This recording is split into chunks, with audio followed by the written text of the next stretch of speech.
Hello everyone, तो आप सबका स्वागत है आपके खुद के यूट्यूब चैनल सिंपल पेपर पे।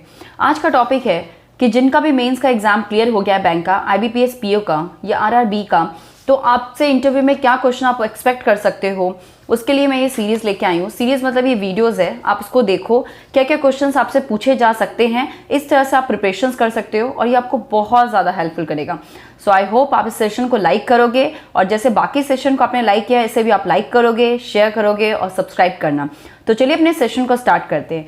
देखिए, सबसे पहले आप कोई भी इंटरव्यू देते हो तो वहाँ पे सबसे पहले आपसे क्वेश्चन पूछा जाता है इंट्रोडक्शन। इंट्रोडक्शन मतलब इंट्रोड्यूस योरसेल्फ, आपको अपने आप को इंट्रोड्यूस करना है। ठीक है, तो आप जब भी अपने आप को इंट्रोड्यूस कीजिए, सबसे पहले याद रखिए कि आप अपना नाम बोलिए। ठीक है, अपने नाम से इंट्रोड्यूस कीजिए। नेम के बाद आप डेट ऑफ बर्थ भी बोल सकते हो या तो आप अपने एजुकेशनल बैकग्राउंड को बोल सकते हो। और एक चीज़ याद रखना, जब आप अपने नाम को इंट्रोड्यूस करते हो तो आपके नाम का क्या मतलब है ये भी आपको पता होना चाहिए। जैसे मेरा नाम है स्वाति, तो स्वाति का क्या मतलब है ये मुझे पता होना चाहिए। कभी कभी कुछ डिफरेंट नेम अगर उनको सुनने में आता है तो जो इंटरव्यू पैनल होते हैं वो आपके नेम का भी मीनिंग पूछ लेते हैं। तो अगर आप वहाँ पर नहीं बता पाओगे तो थोड़ा सा ये नेगेटिव दिखता है। तो एटलीस्ट आपको अपने नाम का मतलब पता होना चाहिए। साथ ही साथ आपके नेम से जो जुड़े हुए कोई पर्सनालिटी होते हैं उनका भी नाम पता होना चाहिए, कभी कभी पूछ लिया जाता है। नेक्स्ट, आप अपने जब एजुकेशनल बैकग्राउंड दो तो अपने सबसे जो हाईएस्ट आपने क्वालिफिकेशन किया है वो सबसे पहले रखिए। जैसे मैंने मास्टर किया है तो मैं सबसे पहले मास्टर बताऊंगी, देन मैंने ग्रेजुएशन किया है, उसके बाद क्लास 12 एंड क्लास 10। ठीक है, उसके बाद आप प्लेस ऑफ बर्थ। और यहाँ याद रखिए, जब आप प्लेस ऑफ बर्थ बताते हो तो जिस प्लेस से आपका बर्थ है उस प्लेस के बारे में भी आपको पता होना चाहिए। और अगर उस प्लेस से रिलेटेड कोई डिस्ट्रिक्ट या कोई न्यूज़, कोई ऐसा न्यूज़ है जो आ रहा है बार बार, जब भी आप इंटरव्यू देने जाते हो और उसके 1 या 2 मंथ पहले कोई अगर ऐसा न्यूज़ आया है तो प्लीज़ उसको पढ़ के जाइए। ठीक है, क्योंकि कभी कभी उसको बहुत इंटरेस्टेड लेते हैं तो पूछ लेते हैं कि ये क्यों हुआ था, क्या है, ऐसे आपसे पूछ सकते हैं। तो आपको पता होना चाहिए आपके प्लेस के बारे में अच्छे से और आपका नाम का मीनिंग। उसके बाद अपने फैमिली के बारे में बता सकते हो, आपके फैमिली में आपके फादर क्या करते हैं और आपके सिबलिंग है तो आप उनके बारे में बता सकते हो। नेक्स्ट, फिर आप अपनी हॉबीज़ एंड इंटरेस्ट। जब आप अपनी हॉबीज़ बताते हो ना, ये जो इंटरेस्ट बताते हो, इसमें बहुत ध्यान रखना, क्योंकि अगर आप हॉबीज़ बताते हो कुछ भी ऐसा और जो उनको इस बार लगे तो हॉबीज़ से बहुत बार क्वेश्चन पूछा जा सकता है। तो जब भी आप हॉबीज़ बताइए, जैसे बहुत लोगों को बुक पढ़ना अच्छा लगता है तो आपको पढ़ना अच्छा लगता है, बिल्कुल सही है। तो हो सकता है कुछ नॉवेल्स के बारे में या कुछ बुक्स या कुछ ऑथर या कोई आपसे पूछ सकते हैं कि ये किसने कहा था, समथिंग ऐसा, या कौन सा बुक आप पढ़ना पसंद करते हो, या किसी को डांस पसंद है तो किस टाइप्स का डांस आप करते हो, या किसी स्टेट से रिलेटेड आपसे फोक डांस या क्लासिक डांस पूछ सकते हैं। तो जब भी आप हॉबीज बताओ या आप अपनी इंटरेस्ट बताओ तो ये दोनों चीज़ याद रखना कि इंटरेस्ट और हॉबीज से वो क्वेश्चन पूछ सकते हैं। तो ये वाला बहुत सोच समझ के आप इसको आंसर देना। नेक्स्ट होता है, आजकल तो ये लोग को भी पता चल गया इंटरव्यू पैनल को कि बच्चे अपने स्ट्रेंथ और वीकनेस एकदम रट के आते हैं।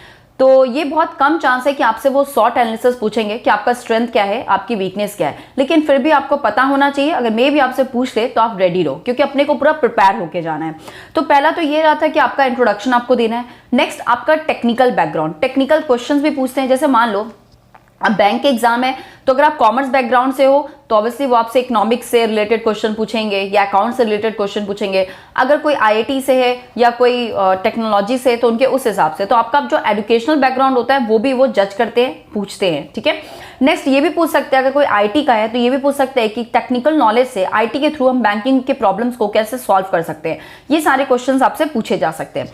और एक चीज़ याद रखिएगा, जब भी आप इंटरव्यू के लिए जाते हो तो याद रखो 7 डेज का पहले, मतलब जो भी आप करंट अफेयर्स को पढ़ते हो तो 7 डेज पहले, मतलब मान लो अगर आपका इंटरव्यू 20 तारीख को है तो 20 तारीख से 7 दिन पहले, एक हफ्ते का पूरा न्यूज़पेपर अच्छे से पढ़ के जाइएगा, क्योंकि 7 से 10 दिन पहले अगर आप न्यूज़पेपर पढ़ते हो तो उस पर वो क्वेश्चन जरूर पूछते हैं। तो एटलीस्ट 10 डेज का तो आप करंट अफेयर्स जो न्यूज़पेपर है उसको काफ़ी अच्छे से पढ़ के जाएगा, क्योंकि इतना पास होने के बाद सिर्फ इंटरव्यू में हमें सेलेक्ट नहीं हो, ये बहुत गलत बात है। तो जितना हम कर सकते हैं उतना हम जरूर करेंगे।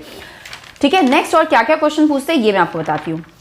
देखिए, पहला क्वेश्चन तो मैंने बता दिया, बोलेगा टेल अबाउट योरसेल्फ। तो आपको अपने बारे में आपको बताना है। अब कैसे बताना है ये भी मैंने बता दिया। पहले आप अपना नाम बताइएगा, उसके बाद आपकी सेकंड चॉइस है या तो आप प्लेस ऑफ बर्थ बता सकते हो या तो अपना एजुकेशनल बैकग्राउंड बता सकते हो।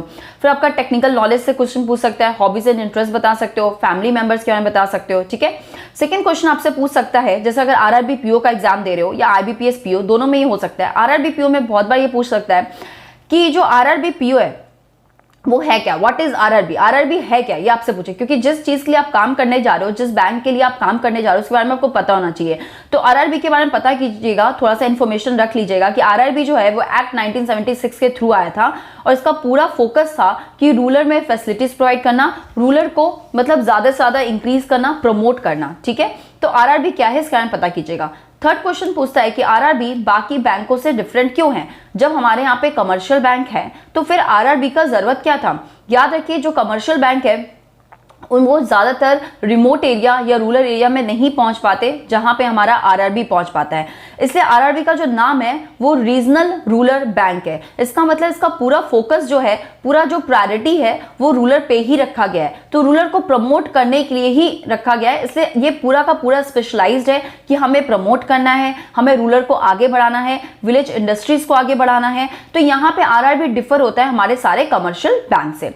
नेक्स्ट आपसे पूछता है कि आरआरबी का फंक्शंस क्या है, क्योंकि आप जिस बैंक में काम कर रहे हो उस बैंक का आपको फंक्शंस पता होना चाहिए कि वो बैंक क्या काम करता है। क्योंकि अगर आप कल को आपको उसमें जाओगे, आप आरआरबी में पोस्ट होगे एज अ पीओ, तो आपको पता होना चाहिए आपको क्या क्या काम करना है, क्योंकि आरआरबी का एम क्या है, गोल क्या है, और उस गोल को आपको भी अचीव करना है, क्योंकि उस ऑर्गेनाइजेशन का हिस्सा कल को आप होगे।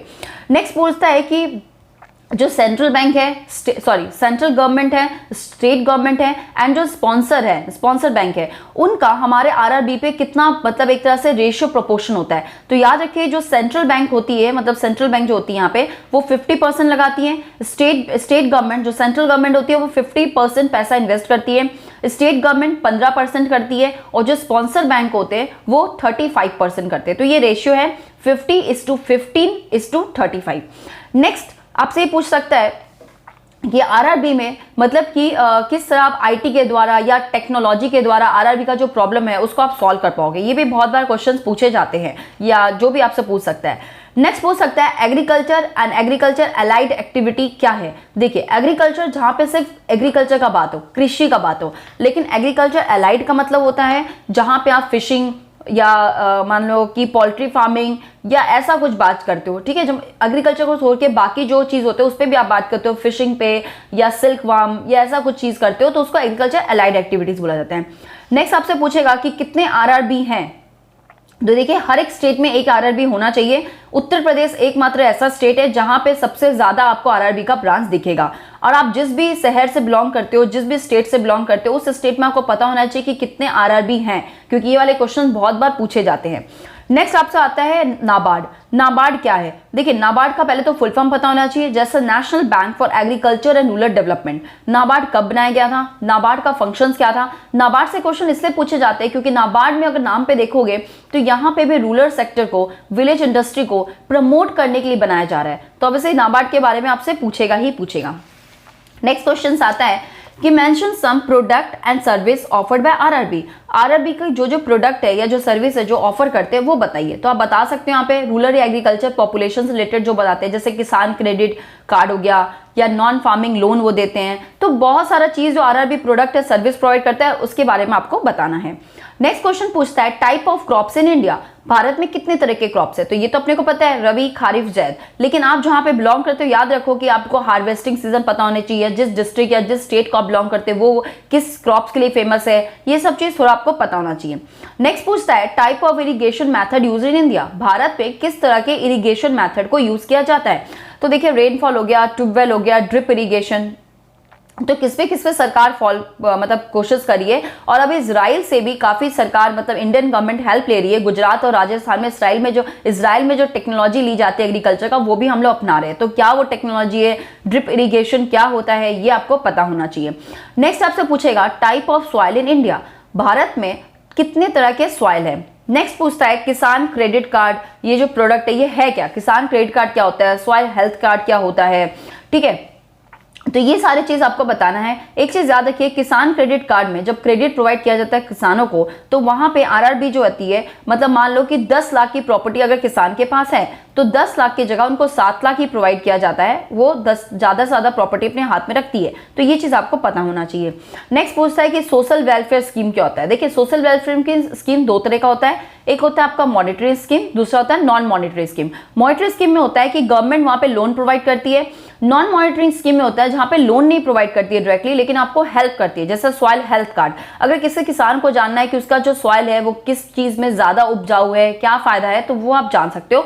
तो वहां पे वो नॉन मॉनिटरिंग सर्विस के द्वारा हो गया। जैसे फसल बीमा योजना, ये आपका मॉनिटरिंग स्कीम होगा, क्योंकि यहाँ पे सरकार आपको लोन प्रोवाइड करती है। पीएम जन धन योजना, ये सब याद रखिएगा।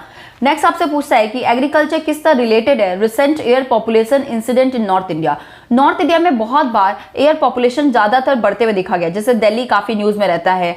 तो क्यों? क्योंकि दिल्ली का शेयर करते हैं बाउंड्री पंजाब या ऐसा कुछ। तो ये एग्रीकल्चर क्यों इसका रीजन होता है, तो ये भी जरूर आप पता कीजिएगा। दिल्ली एनसीआर में ज्यादातर एयर पॉपुलेशन बहुत, या दिल्ली का पॉल्यूशन बहुत ज्यादा खराब है, इस तरह से।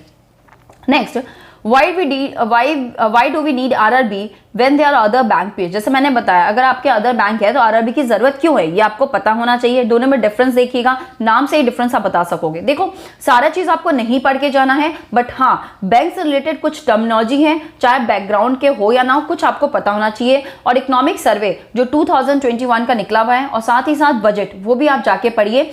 बजट से रिलेटेड हमारे सिंपल पेपर में वीडियोस है, आप उसको जाके देखो, जो आपके इंटरव्यू में बहुत ज्यादा हेल्पफुल होगा। और याद रखिए, अगर इकोनॉमिक्स से क्वेश्चन पूछता है तो वो इकोनॉमिक्स से 2 या 3 आपके क्वेश्चंस आएंगे ही आएंगे। और बजट से भी पूछा जाएगा कि इस बार बजट में एग्रीकल्चर के लिए या रूरल के लिए, विलेज इंडस्ट्री के लिए सरकार ने क्या सोचा है, या बैंकिंग रिफॉर्म्स के लिए सरकार क्या सोच रही है, ये सब आपसे पूछा जाता है। नेक्स्ट, एक पीओ का रोल क्या होता है आरआरबी में। अगर आप पीओ बनते हो तो आपका काम क्या होगा, ये आपको पता होना चाहिए। देखिए, जो पीओ होता है वो क्लर्क और मैनेजर के बीच में एक मिडल मैन की तरह काम करता है। अगर क्लर्क नहीं है तो क्लर्क का काम भी आपको पता होना चाहिए, और मैनेजर नहीं है बाय डिफॉल्ट तो आप वही मैनेजर हो, आपको मैनेजर का भी काम पता होना चाहिए। तो एक तरह का मिडल मैन हो जो ध्यान देते हो। देखो, जब चेक को एंट्री करते हैं तो वहां पे डबल एक्टिविटी होता है। जो क्लर्क होता है वो एंट्री करता है, लेकिन उस चेक को पास करने के लिए, ऑथराइज करने के लिए एक मैनेजर लेवल, ऑफिशियल लेवल का साइन चाहिए होता है। तो एज अ पीओ जब आप बनते हो तो आपके पास ये परमिशंस होती है।